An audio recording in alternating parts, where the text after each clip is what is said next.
Hello, Stephen Cutajar here, and we are going to be talking about the principles of editing, the purpose of editing, and how editing was developed over time. We were talking about those three subjects in the following minutes. First, we'll be talking about the principles of editing. Now, what is the principles of editing? Well, the basic idea of the principles of editing is the continuity.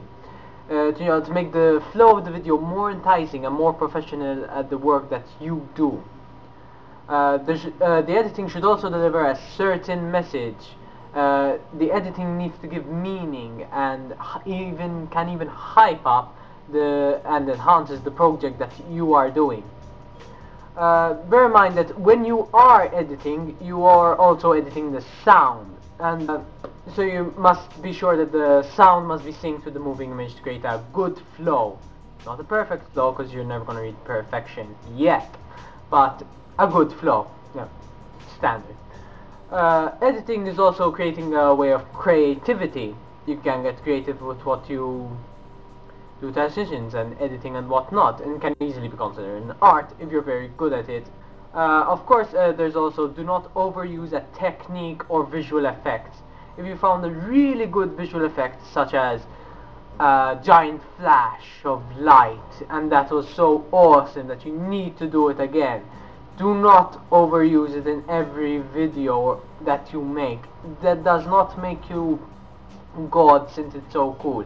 Eventually seeing it over and over again makes it boring, makes the video predictable, and nobody will want to watch that. Anyway, we're going to be moving on to another subject, which is the purpose of editing.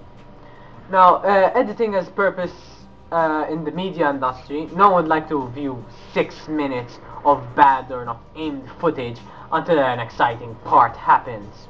It's just bullshit. Excuse my French. Editing makes the film nicer, faster, straight cut to the point. When a story is being told, also editing provides a sort of new world. And you are able to do stuff which is not originally possible, such as a person exploding into fire. In real life you can do that, but you'll be sued and you'll go up to court, and you might as well just blown yourself up to the other person. But anyway, you can do cool stuff in editing that is not legally possible. Anyway, let's be moving on to the next subject, which is the history. At first, the history of editing came after many years, after filming was invented by the Lumiere brothers, who made very basic films that weren't all that exciting. It was only until George Méliès started making advanced films, inspired by the Lumiere brothers, which then got the ball rolling. After George Méliès came someone called Edwin Porter, who made the breakthrough in 1903 and began to use visual continuity that made the films more dynamic. It was only until D.W. Griffith came when editing itself really started, and he was considered to be the father of editing, and in fact invented many editing techniques, such as cut-on action and invisible editing. After him came someone called Sergei Einstein, who at the time was a renowned director in the silent era, which would have not been possible unless he was inspired by D.W. Griffith. After the many years, editing has changed quite dramatically, and films nowadays are no longer silent and in fact full of color.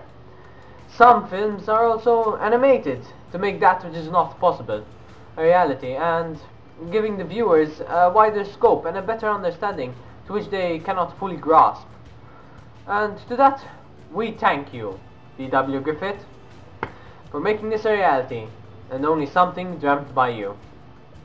I would also like to thank you all for viewing this footage, and should you require any more information about the people I've mentioned or anything else, you can find it in the comment box below. And remember, action is the real measure of intelligence.